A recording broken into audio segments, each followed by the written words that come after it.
شام گہری ہو گئی تھی، اندھیرا بڑھتا جا رہا تھا۔ سلمان نے صبح سے کچھ نہیں کھایا تھا، نہ اس کی جیب میں کوئی پیسہ تھا اور نہ کہیں سے کچھ ملنے کی امید تھی۔ اس کے پاس ایک گھڑی رہ گئی تھی جسے وہ کئی روز سے فروخت کرنے کا ارادہ کر رہا تھا۔ راستے میں نیاز کی دکان پڑتی تھی۔ وہ جھجکتا ہوا دکان کے اندر داخل ہو گیا۔ دکان میں لالٹین روشن تھی۔ اس کی پیلی پیلی روشنی میں نیاز خاموش بیٹھا تھا۔ اسے دیکھ کر نیاز بولا، کہیے۔ سلمان گھبرایا ہوا تھا، دبی زبان سے گویا ہوا، میں یہ گھڑی فروخت کرنا چاہتا ہوں۔ نیاز نے اس کے ہاتھ سے گھڑی لی، الٹ پلٹ کر دیکھی، کان کے پاس لے جا کر اندازہ لگایا کہ آیا خراب تو نہیں۔ الفاظ معنی: بھا گئی، پسند آ گئی۔ اندازہ لگایا، آیا چل رہی ہے یا بند ہے۔ جب وہ اسے اچھی طرح دیکھ بھال چکا تو مسکرا کر بولا، آپ ہی کی ہے نا؟ سلمان کو اس بے تکے سوال پر حیرت بھی ہوئی، کچھ تاؤ بھی آیا۔ جی چاہا کہ جواب دے، جی نہیں، چوری کی ہے، مگر وہ جھگڑنے نہیں آیا تھا، گھڑی فروخت کرنے آیا تھا۔ اس نے صرف اس قدر کہا، جی میری ہی ہے، اگر آپ کی نہیں بھی ہے تب بھی کوئی مذائقہ نہیں۔ نیاز کے ہونٹوں پر زہر خند تھا۔ سلمان تیکھے لہجے میں بولا، جی نہیں، ایسی کوئی بات نہیں، ناراض نہ ہوں، میں نے مان لیا کہ آپ ہی کی ہے۔ نیاز بدستور مسکراتا رہا۔ آپ اسے خریدنا چاہتے ہیں؟ نیاز بے نیازی سے بولا، خرید لوں گا، ویسے عام طور پر ایسی چیزیں خریدتا نہیں، یہ مشینری کا معاملہ ہے، اس میں بڑی 420 ہوتی ہے۔ سلمان سوچنے لگا، عجیب نامعقول سے سابقہ پڑا ہے، الو کا پٹھا، خام خواہ ایک کے بعد دوسرا الزام عائد کرتا جا رہا ہے، لیکن کچھ کہنے کی گنجائش نہیں تھی۔ اس نے بڑی سنجیدگی سے کہا، آپ مجھ پر اعتبار کر سکتے ہیں۔ نیاز نے سلمان کے چہرے کا بغور جائزہ لیا، زیر لب مسکرایا، صورت سے تو آپ بھلے مانس لگتے ہیں۔ لمحہ بھر وہ خاموش رہا۔ اس کی یہ خاموشی سلمان کو بے حد شاک گزری۔ جی چاہا کہ گھڑی واپس لے لے، دو تین موٹی موٹی گالیاں دے کر دکان سے باہر چلا جائے، مگر وہ دکان سے باہر نہیں گیا، گو مگو کے عالم میں کھڑا رہا۔ نیاز نے کہا، اچھا اب یہ بتائیے کہ آپ لیں گے کیا؟ یہ اومیگا واچ ہے، میں نے اسے 325 روپے میں خریدا تھا، 4-5 سال سے استعمال بھی کر رہے ہوں گے، اس سے کم تو پرانی نہیں لگتی۔ زہر خند، وہ ہنسی جو غصے، ناگواری یا شرمندگی کی وجہ سے ہو۔ الو کا پٹھا، ایک گالی، نہایت بے وقوف، عائد کرنا، لگانا، شاک، ناگوار، گو مگو، شک و شبہ، مشکوک۔ جی ہاں، کوئی 4 سال تو اسے خریدے ہوئے ہو گئے۔ سلمان نے صاف گوئی سے کام لیا۔ وہ ہنس کر بولا، یوں سمجھیے کہ اس کی قیمت تو آپ نے وصول ہی کر لی۔ سلمان نے جلدی سے کہا، نہیں صاحب۔ نیاز نے بات کو زیادہ طول نہیں دیا، سیدھی معاملے کی بات کی، میں تو اس کے 50 روپے سے زیادہ نہیں دوں گا، جی چاہے تو گھڑی رکھ جائیے اور روپے لیتے جائیے۔ سلمان 50 روپے میں گھڑی فروخت کرنے پر آمادہ نہ تھا۔ بڑی مشکل سے نیاز نے 15 روپے اور بڑھائے۔ سلمان کو گھڑی بیچتے ہوئے دکھ تو بہت ہوا، مگر اس کے بغیر چارہ کار بھی نہ تھا۔ اس نے نیاز سے 65 روپے لے کر جیب میں ڈالے اور دکان سے باہر جانے کے لیے مڑا۔ نیاز نے ٹوکا، سنیے، آئندہ بھی کچھ بیچنے کھوچنے کا ارادہ ہو تو یہیں آ جایا کیجیے، انشاءاللہ دوسری جگہ کے مقابلے میں آپ یہاں سے خوش جائیں گے۔ سلمان نے اس کی طرف دیکھے بغیر کہا، بہت بہتر۔ وہ دکان سے نکل کر باہر سڑک پر آ گیا۔ رات سہانی تھی اور سلمان کی جیب گرم تھی۔ عرصے سے دبی ہوئی خواہشیں اچانک جاگ اٹھیں۔ وہ سیدھا ایک بار میں گیا اور بیئر کی 2 بوتلیں چڑھائیں۔ ہوٹل میں ڈٹ کر کھانا کھایا اور ایک دوست کے گھر چلا گیا۔ حسب معمول وہاں رمی ہو رہی تھی۔ سلمان بھی جا کر شامل ہو گیا۔ سنچر کی رات تھی، دوسرے روز اتوار کی چھٹی تھی، لہذا تمام رات کھیل ہوتا رہا۔ اس روز سلمان کا ستارہ عروج پر تھا۔ جیسے تاش کے پتے اس نے چاہے ویسے ہی ملے۔ 2 آنے پوائنٹ سے کھیل ہو رہا تھا، سلمان کے وارے نیارے ہو گئے۔ جب وہ رمی کھیل کر اٹھا تو مسجدوں میں اذانیں ہو رہی تھیں، ہر طرف سرمئی دھند پھیلی ہوئی تھی۔ سلمان کی جیب میں کچھ اوپر 300 روپے تھے اور آنکھیں شب بیداری سے سرخ ہو رہی تھیں۔ الفاظ معنی: صاف گوئی، سچائی، چارہ کار، حل، تدبیر، بار، شراب خانہ، ڈٹ کر، خوب پیٹ بھر کر، وارے نیارے ہونا، خوشحال ہونا۔ تمام دن وہ کمرے میں پڑا بے خبر سوتا رہا، جس کی ہر چیز اس کی زندگی کی طرح بے ترتیب تھی۔ دن ڈھلے وہ نوشا کے گھر کی جانب جانے کے ارادے سے نکلا۔ راستے میں اکبر مل گیا، وہ اس کا بے تکلف دوست تھا۔ دونوں نے بار میں جا کر کئی گلاس بیئر کے پیے اور وہیں یہ پروگرام بنا کہ کسی عشوہ ساز اور طرح دار طوائف کا گانا سنا جائے۔ دونوں نے کئی بالا خانوں کے چکر کاٹے، آخر ایک گانے والی ان کو پسند آئی۔ گانا تو وہ کچھ واجبی سا جانتی تھی، مگر آواز ایسی رسیلی تھی جیسے کوئل کوک رہی ہو۔ سن بھی زیادہ نہیں تھا، اداؤں میں شوخی اور لگاوٹ تھی۔ ایک ایک بول کے ساتھ یوں بھاؤ بتاتی کہ آنکھوں کے سامنے تصویر کھنچ جاتی۔ سلمان کو وہ سانولی سلونی طوائف کچھ اس طرح بھا گئی کہ کئی گھنٹے تک بیٹھا گانا سنتا رہا۔ شروع میں کچھ دوسرے تماش بین بھی موجود تھے، مگر رفتہ رفتہ سب چلے گئے۔ پہر رات گزر چکی تھی، محفل اپنے شباب پر تھی۔ سلمان کی فرمائش پر طوائف ایک ٹھمری گا رہی تھی: تم بن نہیں آوت چین۔ اب اس نے پیروں میں گھنگرو باندھ لیے تھے اور آہستہ آہستہ ناچتی بھی جا رہی تھی۔ ٹھمری کے بول اونچے اٹھتے گئے، ناچ تیز ہوتا گیا، تبلچی جھوم جھوم کر ٹھیکہ دے رہا تھا۔ طوائف کے جسم میں یوں پیچ و خم پیدا ہو رہے تھے کہ سلمان بے قرار ہو جاتا، بار بار پہلو بدلتا۔ وہ آنکھوں میں آنکھیں ڈال کر لہراتی ہوئی قریب آتی تو وہ تڑپ کر گہری سانس بھرتا، جھک کر اکبر کے کان میں کہتا: یار ہم تو قتل ہو گئے، بڑی زوردار لونڈیا ہے۔ ناچ اور ٹھمری کے پھڑک دار بولوں نے سلمان کو وارفتہ کر دیا تھا۔ وہ بے قابو ہو کر چیخ پڑتا: ہائے کیا بات ہے میری جان، ہے جیو جگ جگ جیو۔ الفاظ معنی: بے تکلف، مراد رازداں، عشوہ ساز، ناز و ادا کرنے والی، واجبی سا، تھوڑا سا، سن، عمر، بھاؤ بتانا، ناچ گانے میں ہاتھوں، آنکھوں اور دوسرے اعضاء سے گیت کے مضمون کا نقشہ کھینچنا۔ ٹھمری گیت کی ایک قسم۔ تبلچی طبلہ بجانے والا، زوردار مراد خوبصورت، وارفتہ بے خود۔ ساغر کو میرے ہاتھ سے لینا کہ چلا میں، عین ہنگام ترب ایک بھدا اور بے ڈول شخص دروازے پر نمودار ہوا۔ اس کی گھنی مونچھیں تھیں، آنکھیں الو کی طرح گول گول تھیں، لباس ڈھیلا ڈھالا تھا، وضع قطع سے بھڑوا لگتا تھا۔ اندر آ کر اس نے دونوں کو غور سے دیکھا اور گاؤ تکیے سے لگ کر بیٹھ گیا۔ سلمان بھی اسے بھڑوا ہی سمجھا تھا، بے تکلفی سے مخاطب ہوا: اماں کچھ پینے پلانے کا بھی انتظام ہوگا؟ اس نے سلمان کی جانب تیکھی نظروں سے دیکھا، ڈپٹ کر طوائف سے کہا: بند کرو جی یہ ناچ باچ، بہت ہو چکا مجرا۔ طوائف نے فوراً ناچ بند کر دیا، ہاتھ پر ہاتھ رکھ کر ایک طرف کھسک کر بیٹھ گئی۔ ساز بھی خاموش ہو گئے۔ سارنگی پر غلاف چڑھانے لگا، تبلچی ہتھوڑی لے کر تبلوں کو ٹھونکنے پیٹنے لگا۔ سلمان کو سخت طیش آیا، وہ 100 روپے سے زائد خرچ کر چکا تھا، اور جب محفل شباب پر آئی تو اس نامعقول آدمی نے، جو ہر طرف سے بھڑوا لگتا تھا، رنگ میں بھنگ ڈال دیا۔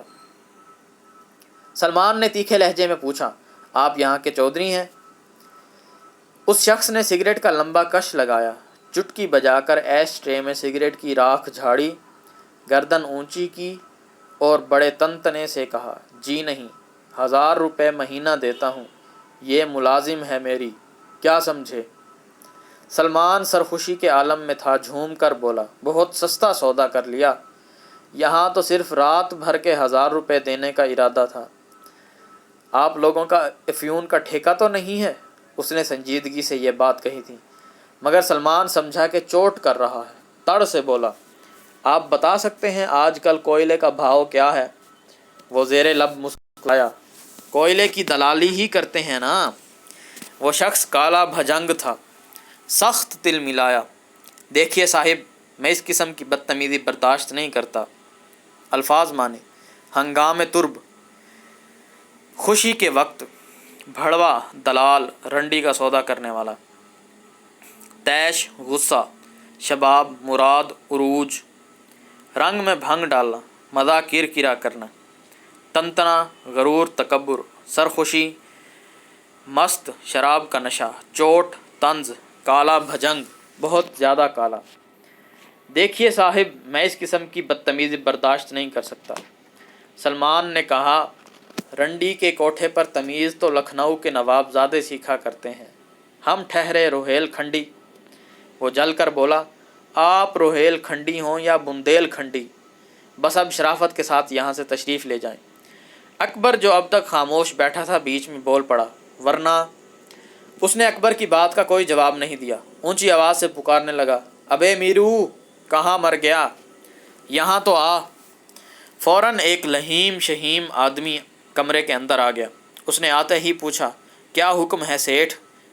ذرا سلفے پر دم لگا رہا تھا۔ کمرے خالی کرا کے دروازہ بند کر دو، یہ دونوں پھڈا کرنا چاہتے ہیں، انہیں یہاں سے چلتا کرو۔ میرو نے دونوں کو بغور دیکھا، چلو جی بڑھاؤ ٹٹو، اب گانا وانا نہیں ہوگا۔ سلمان کو اس کی بدتمیزی پر غصہ آ گیا، ڈپٹ کر بولا، ٹھیک سے بات کرو، سیدھی طرح جاؤ گے یا کچھ لے کر؟ اس نے جھپٹ کر سلمان کا بازو پکڑا اور ایک جھٹکے کے ساتھ اٹھا کر کھڑا کر دیا۔ سلمان نے گھبرا کر طوائف کی جانب دیکھا، وہ نظریں جھکائے خاموش بیٹھی تھی۔ سلمان سنبھلنے بھی نہ پایا تھا کہ میرو نے اپنے مضبوط ہاتھ سے اس کی گردن دبوچ لی اور زینے کے دروازے کی جانب لے چلا۔ سلمان نے بہت ہاتھ پاؤں مارے مگر اس کی گرفت سے نہ چھوٹ سکا۔ میرو نے دروازے پر پہنچ کر اس زور سے چوتڑوں پر لات ماری کہ سلمان سیڑھیوں سے لڑھکتا ہوا سڑک پر آ گیا۔ وہ سڑک پر دم بخود پڑا رہا۔ سب کچھ اس قدر آنن فانن ہوا کہ اس کی سمجھ میں کچھ نہ آیا، مان اسے اکبر کا خیال آیا۔ اسی وقت اکبر آ کر اس کے اوپر دھم سے گرا، دونوں بوکھلا کر ایک دوسرے سے چمٹ گئے۔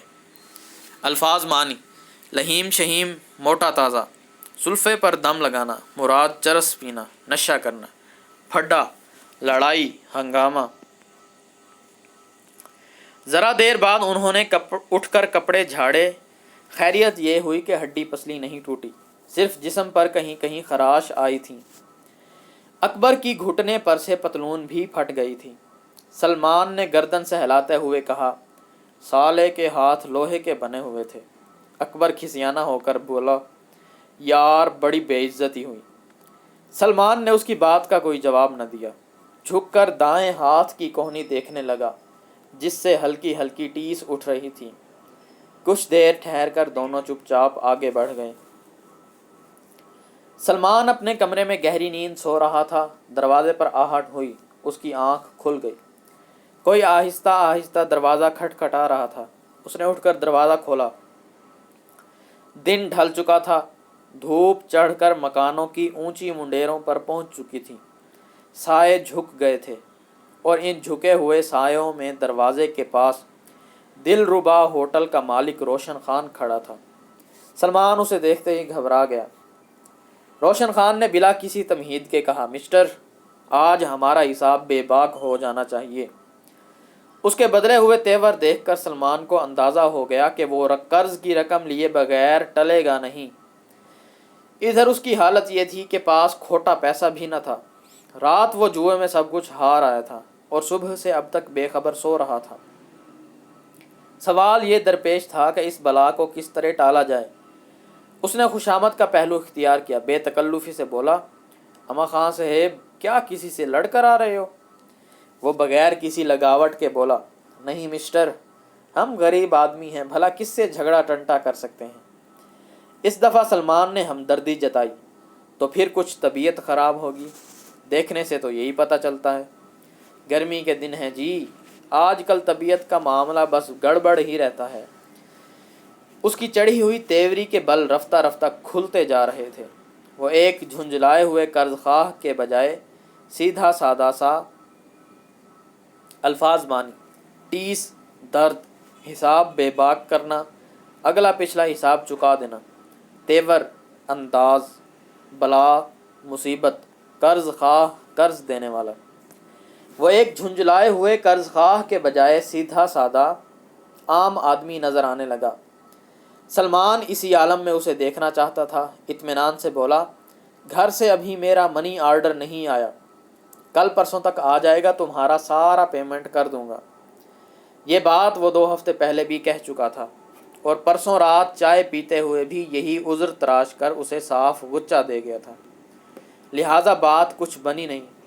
روشن خان مہان بھڑک اٹھا، آنکھیں نکال کر بولا، مسٹر، اس طرح کام نہیں چلے گا، پورا حساب چکتا کرنا ہوگا، آج اور ابھی۔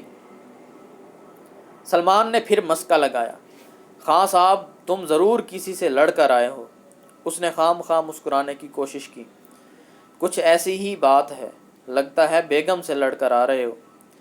روشن خان نے بیرا گیری کرتے کرتے خود اپنا چائے خانہ کھول لیا تھا، جس میں چائے کے علاوہ کھانا بھی ملتا تھا۔ اس کی چھت پھوس کی تھی اور دیواریں کچی تھیں، مگر اس کا نام اس نے دل ربا ہوٹل رکھا تھا۔ روشن خان کو اپنی پھٹیچر بیوی کے لیے بیگم جیسا معزز لفظ کچھ عجیب سا لگا۔ بہرحال اسے خوشی ضرور ہوئی۔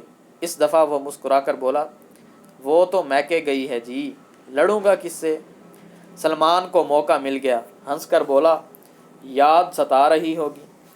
روشن خان اپنے پیلے پیلے دانت نکال کر ہنس پڑا۔ سلمان کی جان میں جان آئی۔ اس نے اصرار کر کے روشن خان کو کمرے میں بلا کر بٹھایا اور ادھر ادھر کی باتیں شروع کر دیں۔ اس طرح اسے کچھ روز کی اور مہلت مل گئی، مگر آج کی باتوں سے بخوبی اندازہ ہو گیا تھا کہ اگر جلد ہی روشن خان کو کچھ نہ دیا گیا تو وہ کسی روز ہنگامہ برپا کر دے گا۔ روشن خان کمرے سے باہر گیا تو اس نے اٹھ کر دروازہ بند کیا اور تھکا ہوا سا کرسی پر بیٹھ گیا۔ اس نے سگریٹ کی طلب محسوس کی، مگر سگریٹ موجود نہیں تھی۔ البتہ کمرے کے ایک گوشے میں سگریٹوں کے کئی خالی ڈبے اور مختلف برانڈ کے پیکٹ پڑے تھے۔ فرش پر جا بجا سگریٹوں کے ٹوٹے بکھرے ہوئے تھے۔ اس نے ایک آدھ جلی سگریٹ فرش سے اٹھا کر سلگائی، کش لگاتے ہی خالی معدہ سلگنے لگا۔ جھنجلا کر اس نے سگریٹ پھینک دی، غصے سے اسے مسل ڈالا۔ وہ بت کی مانند ساکت بیٹھا رہا اور سوچتا رہا کہ اب کیا کیا جائے۔ سوچتے سوچتے اس کی نظر میز الفاظ مانی، عذر تراشنا، بہانہ بنانا، غچہ دینا، دھوکہ دینا، مسکا لگانا، خوشامد کرنا، جان میں جان آنا، اطمینان ہو جانا، ہمت بندھنا، جھنجلا کر، غصے میں آ کر۔ سوچتے سوچتے اس کی نظر میز پر رکھے ہوئے تھرماس پر پہنچ گئی۔ پچھلے سال وہ اسے گھر سے لایا تھا۔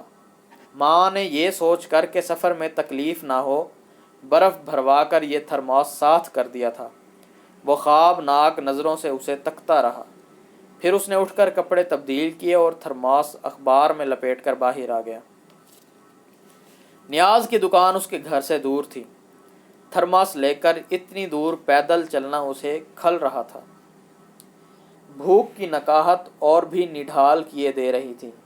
جب وہ نیاز کی دکان پر پہنچا تو گلا خشک پڑ گیا تھا اور سانس بوجھل ہو گئی تھی۔ خیریت ہوئی کہ نیاز اس وقت دکان پر موجود تھا۔ نیاز نے اسے دیکھتے ہی کہا، آج ادھر کیسے بھول پڑے؟ اس کی بے تکلفی سلمان کو اچھی نہ لگی۔ وہ کوآپریٹو سوسائٹیز کے رجسٹرار کا بیٹا تھا۔ کسی کباڑیے کا اس طرح بے تکلفی سے بات کرنا اس کے نزدیک انتہائی بدتمیزی تھی۔ اس نے نیاز کی بات کا کوئی جواب نہ دیا، خاموشی سے تھرماس پر لپٹا ہوا کاغذ علیحدہ کیا اور اس کے سامنے رکھ دیا۔ تھرماس بالکل نیا تھا۔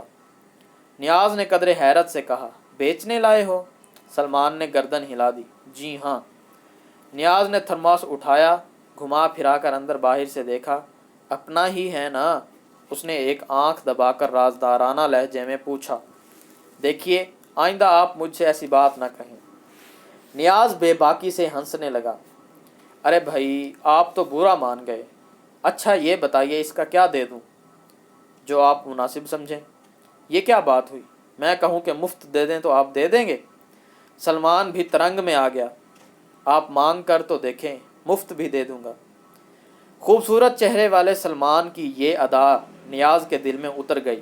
خوش ہو کر بولا، بھائی بزنس کی بات تو بعد میں ہوگی، آپ پہلے چائے پئیں گے؟ اس نے گردن بڑھا کر چائے خانے کے بیرے کو آواز دی۔ الفاظ مانی: کھلنا، ناگوار برا لگنا، نکاہت کمزوری، نڈھال تھکا ہوا، ترنگ جوش۔ وہ دکان کے اندر آ گیا۔ نیاز اسے چائے اور پیسٹری لانے کا آرڈر دینے لگا۔ سلمان تکلفاً انکار کرنے لگا، مگر نیاز نے ایک نہ سنی۔ گردن اکڑا کر بولا، واہ یہ کیسے ہو سکتا ہے؟ اس نے بیرے سے ڈپٹ کر کہا، ابے منہ کیا تک رہا ہے، جا جلدی سے ایک سیٹ چائے لے کر آ، پیسٹری تازہ لانا، کل کا بچا ہوا مال نہ لانا۔ مرزا جی سے بولنا بیکری سے جو مال ابھی آیا ہے اس میں سے بھیجیں، ورنہ ایک پیسہ نہ دوں گا۔ بیرا چلا گیا۔ کچھ دیر بعد بیرا چائے لے کر آ گیا۔ نیاز نے اپنے ہاتھ سے سلمان کو چائے بنا کر پلائی، اصرار کر کے تازہ پیسٹریاں بھی کھلائیں۔ اس خاطر مدارات میں نیاز کی کوئی غرض وابستہ نہ تھی۔ بات صرف اس قدر تھی کہ صورت شکل اور وضاقطع سے تعلیم یافتہ اور شائستہ نظر آنے والا سلمان اسے بہت اچھا معلوم ہوا تھا۔ چائے پیتے پیتے اچانک اس نے سلمان سے پوچھا، آپ کچھ پریشان معلوم ہوتے ہیں؟ سلمان نے صاف بات کہہ دی، پریشان نہ ہوتا تو یہ تھرماس لے کر یہاں کیوں آتا؟ نیاز کو اس پر ترس آ گیا، بڑی شفقت سے بولا، کتنے روپے کی ضرورت ہے؟ سلمان اس کے احساسات کا اندازہ نہ لگا سکا۔ تھرماس کی آپ جو قیمت لگائیں۔ نیاز نے مسکرا کر کہا، بھائی حد ہو گئی، اما تھرماس گیا ایسی تیسی میں۔ اس نے جیب سے 50 روپے نکال کر اس کی طرف بڑھائے، لو اس سے کام چل جائے گا۔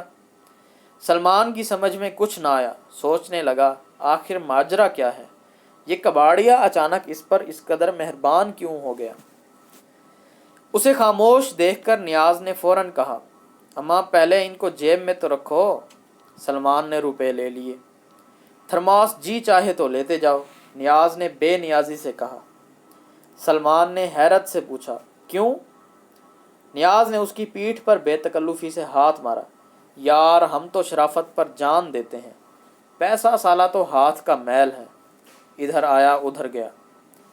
سچ پوچھو تو اس روز بھی تمہاری گھڑی نہ رکھتا، پر یہ سوچ کر رہ۔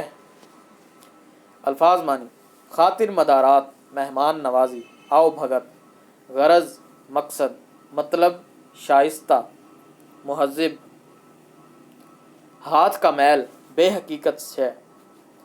پھر یہ سوچ کر رہ گیا کہ پہلا سابقہ ہے، تم نہ جانے کیا سوچو، یہ زمانہ سالہ بہت خراب ہے۔ حالانکہ یہ بات اس نے بالکل جھوٹ کہی تھی۔ اس روز اس نے کوئی ایسی بات نہیں سوچی تھی، بس چلتا تو وہ گھڑی کے 20 روپے سے زائد نہ دیتا، مگر آج اس کا رویہ بہت مختلف تھا۔ سلمان اس کی باتوں سے بہت متاثر ہوا، گردن جھکا کر گویا ہوا، تھرماس اپنے پاس ہی رکھیں، میں آپ کی رقم دے کر اسے واپس لے جاؤں گا۔ نیاز تیکھے لہجے میں بولا، یار اب دل توڑنے کی باتیں نہ کرو، دوستوں کا حساب دل میں رہتا ہے، یہ لینا دینا تو چلتا ہی رہے گا۔ وہ ضرورت سے زیادہ بے تکلف ہوتا جا رہا تھا، اور سلمان کو اس کی یہ بے تکلفی ذرا بھی بری نہ لگی۔ وہ دیر تک بیٹھا اس سے باتیں کرتا رہا۔ شام ہو گئی، اندھیرا پھیلنے لگا۔ سلمان نے دوبارہ آنے کا وعدہ کیا اور دکان سے باہر آ گیا۔ لیکن جس وقت وہ باہر نکل رہا تھا، عین اس وقت نوشا بھی پہنچ گیا۔ اس نے سلمان کو دیکھا تو ٹھٹک گیا۔ سلمان کی اس پر نظر نہ پڑی۔ نوشا چاہتا بھی یہی تھا۔ جیسے ہی سلمان آگے بڑھا، نوشا جھٹ دکان کے اندر داخل ہو گیا۔ نوشا اس روز خالی ہاتھ آیا تھا، اور اس ارادے سے آیا تھا کہ نیاز سے 1 روپیہ ادھار مل جائے۔ اس شام اس نے راجا اور شامی کے ساتھ سنیما دیکھنے کا پروگرام بنایا تھا، مگر نیاز نے صاف انکار کر دیا۔ بے رخی سے گویا ہوا، جب کچھ پاس ہوا کرے تبھی یہاں آیا کرو۔ نوشا خوشامد کرنے لگا۔ کل میں ضرور کچھ نہ کچھ لے کر آؤں گا، بس آج 1 روپیہ دے دو۔ وہ بگڑ کر بولا، بس ایک بار کہہ دیا، خام خواہ جان نہ کھا۔ نوشا ذرا دیر گردن لٹکائے چپ بیٹھا رہا، پھر اٹھ کر چل دیا۔ لیکن جب وہ دروازے پر پہنچا تو پیچھے سے نیاز کی آواز آئی، ابے اب چلا ہی جائے گا؟ نوشا نے پلٹ کر اس کی جانب دیکھا۔ نیاز بیٹھا بے تکلفی سے مسکرا رہا تھا۔ اس نے ہاتھ کے اشارے سے نوشا کو بلایا۔ وہ پالتو کتے کی طرح آہستہ آہستہ چلتا ہوا اس کے پاس پہنچ گیا۔ سنیما دیکھنے کے لیے روپیہ چاہیے ہے نا؟ نوشا نے انکار نہ کیا، گردن ہلا کر بولا، ہاں۔ نیاز نے ایک ہی سانس میں کئی گالیاں دیں، پھر جیب سے 1 روپیہ نکال کر سامنے پھینک دیا۔ لے، مگر یاد رکھنا سالے، یہ سنیما کی چاٹ تجھے تباہ کر دے گی۔ نوشا نے چپ چاپ روپیہ اٹھا لیا۔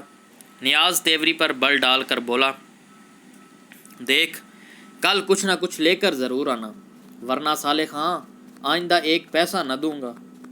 نوشا خوش باہر چلا گیا۔ میونسپلٹی کی لالٹین روشن ہو چکی تھی، مگر راجہ موجود نہیں تھا۔ قریب ہی ایک مکان کے چبوترے پر شامی اکیلا بیٹھا تھا۔ اس کی قمیص کا گریبان پھٹا ہوا تھا، نچلے ہونٹ سے خون رس رہا تھا، جسے وہ بار بار آستین سے پونچھ رہا تھا۔ آستین پر جگہ جگہ خون کے لال لال دھبے نظر آ رہے تھے۔ شامی نے ڈبڈبائی آنکھوں سے نوشا کی طرف دیکھا اور ہونٹ سے رستا ہوا خون پونچھنے لگا۔ نوشا نے قریب جا کر گھبرائے ہوئے لہجے میں دریافت کیا، ابے کیا ہو گیا؟ ابا نے مارا ہے؟ اس نے گردن ہلا دی۔ نہیں۔ نوشا نے جلدی سے پوچھا، پھر کیا ہوا؟ شامی نے منہ سے تو کچھ نہ کہا، البتہ اس کی آنکھوں سے آنسو پھوٹ پڑے۔ وہ گردن جھکا کر رونے لگا۔ نوشا اور گھبرا گیا، ڈپٹ کر بولا، ابے کچھ منہ سے تو بول، ہوا کیا؟ شامی نے بھرائی ہوئی آواز سے بتایا، ڈاکٹر موٹو کے لڑکے اور اس کے نوکر نے مل کر مارا ہے۔ وہ اور بھی زیادہ پھوٹ پھوٹ کر رونے لگا۔ اچھا تو وہ سالہ بھوریا تھا؟ وہ تو 1 نمبر حرامی ہے، پر تو اس سے کہاں ٹکر گیا؟ شامی نے سسکیاں بھر کر کہا، بات کچھ بھی نہیں تھی۔ دوپہر کو میں دکان سے کھانا کھانے کے لیے گھر آ رہا تھا، بڑے میدان میں وہ مل گیا۔ کہنے لگا، آؤ گلی ڈنڈا کھیلیں۔ پہلے تو یہی بدماشی کی کہ داؤں اپنا رکھا، پھر دیر تک دھوپ میں پدایا۔ جب میری باری آئی تو کہنے لگا، داؤں نہیں دوں گا۔ میں نے کہا، داؤں دیے بغیر جانے نہ دوں گا۔ کیوں، ٹھیک بات کہی نا میں نے؟ اس نے اپنی بات کہتے کہتے پوچھا۔ بالکل ٹھیک بات تھی، نوشا نے اس کی تائید کی۔ ہاں، پھر کیا ہوا؟ سالے نے چھوٹتے ہی ناک پر گھونسا مارا۔ خدا قسم میرے آنسو نکل آئے۔ پھر تو مجھے بھی تاؤ آ گیا۔ سالے کو اٹھا کر دھوں سے وہیں دے مارا، روتا ہوا چلا گیا۔ اب شام کو اپنے نوکر کے ساتھ آیا، دونوں کے پاس اسٹکیں تھیں۔ نوشا نے حیرت سے کہا، اچھا تو سالے اسٹکیں لے کر آئے تھے؟ ہاں جی، آتے ہی مارنا شروع کر دیا۔ ان کی تو ایسی کی تیسی۔ آخر سمجھا کیا ہے؟ نوشا نے آستین چڑھاتے ہوئے کڑک کر کہا، تو پرواہ نہ کر، سالوں کو گھر میں گھس کر نہ مارا تو نام نہیں۔ شامی کا سارا دکھ درد اڑن چھو ہو گیا، جلدی سے بولا، راجہ کو بھی ساتھ لیے لیتے ہیں۔ ہاں، اس کو بھی لے لے، مگر وہ آیا کیوں نہیں؟ پتہ نہیں کیوں نہیں آیا اب تک۔ نوشا نے مشورہ دیا، چل پہلے اسے ڈھونڈ لیں۔ شامی جھٹ چبوترے سے نیچے اتر آیا۔ دونوں راجہ کی کھولی کی جانب چل دیے۔ راجہ خلاف معمول دروازے پر منہ لٹکائے گم سم بیٹھا تھا۔ قریب ہی لکڑی کی بھدی گاڑی نظر آ رہی تھی، جس پر بوڑھے گداگر کو بٹھا کر وہ پھیری پر جاتا تھا۔ کھولی کے اندر گہری تاریکی پھیلی ہوئی تھی۔ دونوں نے اسے افسردہ دیکھا تو حیرت زدہ رہ گئے۔ الفاظ مانی، پدایا، مراد دوڑایا، کڑک کر زوردار آواز میں، اڑن چھو ہونا، غائب ہونا، جھٹ، جلدی سے، کھولی، کوٹھڑی، گمسم، خاموش۔ نوشا سمجھا کہ راجہ بھی کہیں سے لڑ جھگڑ کر آیا ہے۔ قریب جا کر بولا، ابے یہ رونی صورت بنائے کیوں بیٹھا ہے؟ راجہ نے کوئی جواب نہ دیا، اسی طرح منہ لٹکائے بیٹھا رہا۔ نوشا نے جیب سے روپیہ نکال کر ٹن سے بجایا۔ بول کیا کہتا ہے؟ اس دفعہ وہ بیزاری سے بولا، یار تنگ نہ کر، پہلے ہی اپنا ڈبہ گل ہو رہا ہے۔ شامی بیچ میں بول پڑا، استاد سے جھگڑا ہو گیا؟ نہیں یار، استاد بیچارے کو تو پولیس والے پکڑ کر لے گئے۔ راجہ کی بات سن کر دونوں چونک پڑے۔ دریافت کرنے پر معلوم ہوا کہ اسے انسداد گداگری کے قانون کے تحت گرفتار کر کے سرکاری محتاج خانے میں بھیج دیا گیا۔ راجہ بات کہتے کہتے اداس ہو گیا۔ اداس ہونے کی بات ہی تھی، گداگر کے گرفتار ہو جانے کے باعث اس کی آمدنی کا ذریعہ اچانک بند ہو گیا تھا۔ دونوں جس ارادے سے آئے تھے، راجہ کو غمگین دیکھ کر اس کا ذکر بھی نہ کیا۔ سنیما جانے کا پروگرام منسوخ ہو گیا۔ تینوں نے جا کر مسلم ہوٹل میں چائے پی اور دیر تک غور کرتے رہے کہ راجہ کو اب کیا کرنا چاہیے۔ رات گئے جب ان کی محفل برخاست ہوئی تو نوشا نے وعدہ کیا کہ وہ اسے اپنے آٹو ورکشاپ میں کام دلانے کے لیے حاجی فٹر سے بات کرے گا، مگر نوشا کی کوئی کوشش کام نہ آئی۔ راجہ کئی وقت کے فاقے کرنے لگا۔ اس نے بھیک مانگنے کی کوشش کی۔ ان دنوں انسداد گداگری کی مہم زور سے چل رہی تھی۔ گداگروں اور بھکاریوں کی پکڑ دھکڑ ہو رہی تھی۔ راجہ بھی ایک روز پولیس کے ہتھے چڑھ گیا۔ دوسرے گداگروں کے ساتھ اسے بھی مویشیوں کی طرح ہانک کر پولیس کی لاری میں بند کر دیا گیا، مگر راجہ کا نڈر پن کام آ گیا۔ ہوا یہ کہ جب گداگروں کو تھانے کے احاطے میں لاری سے اتارا گیا تو راجہ سب کی نظریں بچا کر لاری کے نیچے دبک گیا اور موقع ملتے ہی احاطے کی دیوار پھاند کر ایسا رفو چکر ہوا کہ پولیس والے دیکھتے کہ دیکھتے ہی رہ گئے۔ کئی روز تک وہ اپنی کھولی میں پولیس کے ڈر سے چھپا رہا۔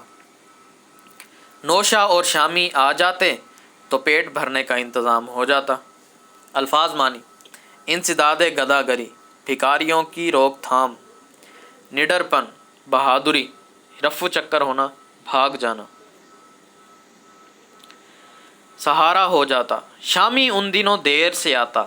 آتے ہی قمیض کے اندر چھپی ہوئی روٹیاں نکالتا اور راجہ کے سامنے رکھ دیتا۔ یہ روٹیاں وہ گھر سے چرا کر لاتا تھا۔ نیاز سے جس روز کچھ رقم مل جاتی تو نوشا ہوٹل سے سالن منگوا دیتا، ورنہ راجہ کو روکھی سوکھی روٹیوں پر ہی گزارا کرنا پڑتا۔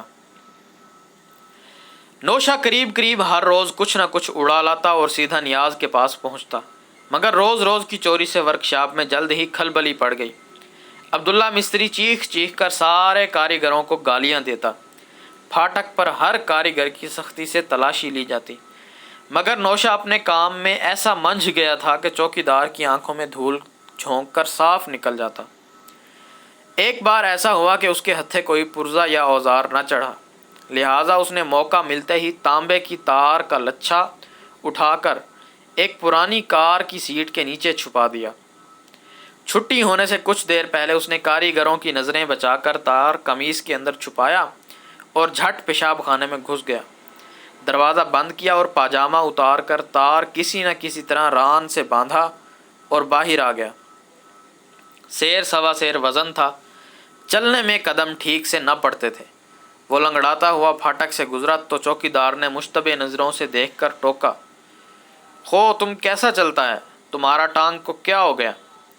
نوشا نے جلدی سے چہرے پر تکلیف کے تاثرات پیدا کیے اور برا سا منہ بنا کر بولا، لالا بڑا درد ہو رہا ہے، سالا پورا ٹائی راڈ ٹانگ پر گر گیا۔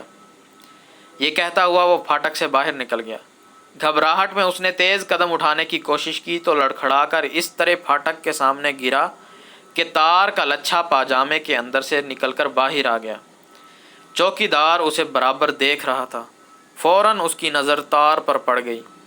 وہ لپک کر اس کے قریب پہنچ گیا، آنکھیں نکال کر بولا، الفاظ مانی: کھلبلی پڑنا، ہنگامہ ہونا، ہلڑ مچنا، منجھنا، تجربہ کار ہونا۔ آنکھیں نکال کر بولا، اوے خنزیر، چوری کرتا ہے، بولتا ہے ٹانگ میں درد ہے۔ اس نے ہاتھ بڑھا کر نوشا کی گردن اپنے چوڑے چکلے ہاتھ میں دبوچ لی۔ خوچا اب تم سیٹھ کے پاس چلو۔ نوشا گڑ گڑانے لگا، مگر 6 فٹے پٹھان چوکیدار پر اس کا کوئی اثر نہ ہوا۔ وہ اسے گھسیٹتا ہوا پھاٹک کے اندر لے گیا۔ عبداللہ مستری اس وقت اپنے دفتر میں بیٹھا شغل بادہ نوشی کر رہا تھا۔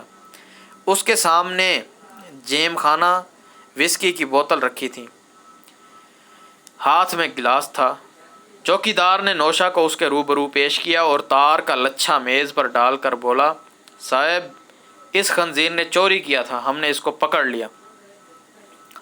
عبداللہ نے گلاس میز پر رکھ دیا، چوکیدار کو مخاطب کیا، خان تم بہت اچھا چوکیدار ہے، ہم تم سے بہت خوش ہوا۔ چوکیدار نے فوراً اٹینشن ہو کر سلام کیا اور کمرے سے باہر چلا گیا۔ عبداللہ نے تار کا لچھا چھو کر دیکھا، پھر نوشا پر نظر ڈالی۔ غصے سے اس کی آنکھیں ابل کر سرخ پڑ گئیں۔ کڑک کر بولا، کیوں بے حرامی؟ اس نے غضب ناک ہو کر میز پر رکھا ہوا رجسٹر اٹھایا اور نوشا کے منہ پر دے مارا۔ نوشا بھوں بھوں رونے لگا۔ عبداللہ نے اس کے رونے پر مطلق توجہ نہ دی۔ اس نے لوہے کی 3 لمبی لمبی میخیں نکالیں جنہیں وہ کاریگروں کو سزا دینے کی غرض سے ہمیشہ میز کی دراز میں رکھتا تھا۔ عبداللہ نے کھڑے ہو کر ایک میخ دیوار میں ٹھونکی، اسے ہلا جلا کر دیکھا کہ مضبوط لگی ہے کہ نہیں۔ نوشا سہما ہوا سب کچھ دیکھتا رہا، پھر وہ بلک بلک کر رونے لگا۔ مستری جی اب کبھی چوری نہیں کروں گا، اب چوری کروں تو جو جی چاہے سزا دینا۔ مستری جی بس اب کے معاف کر دو۔ عبداللہ شکار پر جھپٹنے والے تیندوے کی طرح آہستہ آہستہ چلتا ہوا قریب آیا اور اس کے منہ پر زور کا تھپڑ مارا۔ چپ سالے، آواز نکلی تو یہیں دفن کر دوں گا۔ گڑ گڑانا، منت کرنا، خوشامد کرنا، شغل بادہ نوشی، شراب پینے میں مصروف، مطلق بالکل ذرا بھی، تیندوا، چیتے کی قسم کا ایک درندہ۔ نوشا کو سانپ سونگھ گیا، اس نے چوں تک نہ کی۔ عبداللہ نے اس کے دونوں ہاتھوں کی انگلیاں اس طرح آپس میں پھنسائیں کہ انگلیاں ہتھیلیوں کے اندر ہی رہیں۔ اس کے بعد اس نے نوشا کو اٹھا کر میخ پر لٹکا دیا اور عین اس کے تلووں کے نیچے فرش پر 2 میخیں گاڑ دیں جن کے نوکیلے سرے اوپر ابھرے ہوئے تھے۔ اس کام سے فارغ ہو کر اس نے ٹپٹ کر کہا، دیکھ بے، ہاتھ چھوڑے تو سمجھ لینا سالے دونوں میخیں پوری اندر اتر جائیں گی۔ نوشا نے جھک کر میخوں کو دیکھا تو سہم کر رہ گیا۔ تکلیف سے اس کی انگلیاں ٹوٹے جا رہی تھیں۔ ایسا محسوس ہو رہا تھا کہ ایک انگلی کی ہڈی دوسری کی ہڈی توڑ کر اندر پیوست ہو جائے گی۔ نوشا درد سے بلبلا کر رونے لگا، مستری جی اللہ کے لیے چھوڑ دو، مستری جی، ہائے مستری جی میں مرا، ہائے میری انگلیاں ٹوٹے جا رہی ہیں۔ نوشا گڑ گڑاتا رہا، تکلیف سے بلکتا رہا، خدا اور رسول کی دہائی دیتا رہا، مگر مستری اطمینان سے بیٹھا چسکی لے لے کر دیسی وسکی کے گھونٹ حلق سے نیچے اتارتا رہا۔ جب نوشا زیادہ شور مچاتا تو گالیاں دیکھ کر چیختا، چپکا رہے گا یا سالے 2-4 ہاتھ بھی لگاؤں؟ سالے رات بھر لٹکاؤں گا، تو نے مجھے سمجھا کیا ہے؟ روز روز چوری کر کے بہت شیر ہو گیا تھا، تجھے چھوڑوں گا نہیں، بہت مشکل سے ہاتھ آیا ہے۔ اس کی ڈانٹ ڈپٹ سن کر نوشا لمحہ بھر کے لیے چپ ہو جاتا، پھر گڑ گڑانے لگتا۔ عبداللہ وسکی کی چسکی لگا کر کہتا، چوری کرو بیٹا، چوری کرو۔ دیر تک یہ سلسلہ چلتا رہا، ہر طرف اندھیرے کا جال پھیلتا جا رہا تھا۔ عبداللہ پر جیم خانہ وسکی کا تیز نشہ چڑھ رہا تھا۔ وہ بے ڈھنگے پن سے اپنی بھونڈی آواز میں جھوم جھوم کر گنگنانے لگا، او دور جانے والے وعدہ نہ بھول جانا، او دور جانے والے۔ عبداللہ نشے کی دھن میں کسی دور جانے والے کو یاد کر رہا تھا اور نوشا کو جو قریب کی دیوار سے لٹکا ہوا تکلیف سے بلبلا رہا تھا بھول چکا تھا۔ دفعتاً نوشا زور سے چیخا، ہائے مستری جی میں مرا۔ عبداللہ نشے کی جھونک میں بولا، ابے تو ابھی تک لٹکا ہوا ہے۔ ٹھیک ہے ٹھیک ہے، لٹکے رہو بیٹا، بالکل چمگادڑ لگ رہا ہے اس وقت تو۔ اپنی بات پر وہ خود ہی زور سے ہنس پڑا، لیکن نوشا کی ٹانگیں لوہے کے اسپرنگ کی طرح زور زور سے کانپ رہی تھیں۔ وہ ذبح ہونے والے بکرے کی مانند گلا پھاڑ کر چیخ رہا تھا۔ اس دفعہ عبداللہ نے مڑ کر اس کی جانب دیکھا۔ اوپر سے خون کا ایک قطرہ فرش پر گرا، پھر دوسرا، تیسرا، ٹپ ٹپ ٹپ خون کے قطرے نیچے گر رہے تھے۔ انگلیوں کی کھال پھٹ گئی تھی۔ نوشا کے ہاتھ لہو لہان ہو گئے تھے۔ وہ کب کا ہاتھ چھوڑ چکا ہوتا، مگر عبداللہ نے انگلیوں کو اس طرح پھنسا کر لٹکایا تھا کہ وہ کھل نہ سکتی تھی۔ خون دیکھ کر لمحہ بھر کے لیے عبداللہ کا چہرہ فکر مند ہو گیا۔ وہ ذرا دیر خاموش بیٹھا رہا، پھر اس نے گلاس میں پڑی ہوئی وسکی ایک ہی سانس میں گٹا گٹ چڑھائی، نوشا کو گندی سی گالی دی اور اٹھ کر کھڑا ہو گیا۔ قریب جا کر اس نے نوشا کو نیچے اتارا۔ اس کی انگلیاں ابھی تک آپس میں گتھی ہوئی تھیں، ان سے جیتا جیتا لہو بہہ رہا تھا، سارا جسم کانپ رہا تھا۔ اس نے وہیں کھڑے کھڑے پاجامے میں پیشاب کر دیا۔ عبداللہ نے اس کے دونوں ہاتھ پکڑ کر کھینچے۔ نوشا تکلیف سے بلبلا کر زور سے چیخا، انگلیاں ایک دوسرے سے علیحدہ ہو گئیں، خون تیزی سے بہنے لگا۔ عبداللہ خاموش کھڑا نشے سے جھومتا رہا، پھر اس نے ڈپٹ کر کہا، جا پہلے ہاتھ دھو کر آ۔ نوشا لڑکھڑاتے قدموں سے باہر چلا گیا۔ عبداللہ کرسی پر بیٹھ گیا۔ اس نے گلاس میں تھوڑی سی وسکی اونڈیلی اور آہستہ آہستہ چسکی لگانے لگا۔ تھوڑی دیر بعد نوشا واپس آ گیا۔ عبداللہ نے اسے قہر آلود نظروں سے دیکھا، مگر زبان سے ایک لفظ نہ نکالا۔ چپ چاپ جیب سے 20 روپے کے نوٹ نکالے اور نوشا کے سامنے پھینک دیے۔ لے، یہ بھی لیتا جا، مگر اب کبھی یہاں اپنی شکل نہ دکھانا۔ ابے منہ کیا دیکھ رہا ہے، جا دفان ہو۔ وہ چیخ چیخ کر گالیاں بکنے لگا۔ دھن، مراد، مستی، سرور، قہر آلود، غصے سے بھری ہوئی۔ نوشا نے کانپتے ہاتھوں سے نوٹ اٹھائے اور سسکیاں بھرتا ہوا پھاٹک سے باہر نکل گیا۔ نوشا کی انگلیاں سوج گئی تھیں، ہاتھوں پر ورم آ گیا تھا، چہرہ گیندے کے پھول کی طرح پیلا پڑ گیا تھا۔ ماں نے دیکھا تو بدحواس ہو گئی، جلدی سے پوچھا، ارے یہ کیا کر لیا ہاتھوں کا؟ نوشا نے جیب سے 20 روپے نکال کر ماں کے سامنے ڈال دیے، منہ بسور کر بولا، مستری جی نے مجھے نکال دیا۔ مگر اس نے صاف بات نہ بتائی، بہانہ یہ بنایا کہ ایک قیمتی پرزہ ٹوٹ گیا تھا۔ ناراض ہو کر عبداللہ مستری نے مارا بھی اور برطرف بھی کر دیا۔ ماں عبداللہ کو کوسنے لگی۔ نوشا جب ورک شاپ سے نکلا تھا اسی وقت اس کا جسم بخار سے تپنے لگا تھا۔ اب بخار کی شدت اور بڑھ گئی تھی۔ ماں نے جراح سے مرہم منگوایا اور انگلیوں پر لگا کر اوپر سے پٹی لپیٹ دی۔ نوشا بستر پر لیٹ گیا۔ رات گئے اس نے بخار کے عالم میں سنا نیاز گھر میں آیا تھا اور ماں سے بیٹھا باتیں کر رہا تھا۔ وہ اس وقت نوشا ہی کا ذکر کرتے ہوئے کہہ رہا تھا، میں کہتا ہوں کہ یہ تو آوارہ لڑکوں کی صحبت میں رہ کر پرلے درجے کا حرام خور ہو گیا ہے۔ اس نے ضرور کوئی ایسی حرکت کی ہوگی جس پر عبداللہ نے اس طرح مارا، ورنہ وہ تو بڑا بھلا آدمی ہے، کاریگروں کو اولاد کی طرح رکھتا ہے۔ نوشا کو اس کی باتیں سن کر سخت غصہ آیا۔ اس نے دل ہی دل میں اسے کئی گالیاں دی اور کروٹ بدل کر دوسری طرف منہ پھیر لیا۔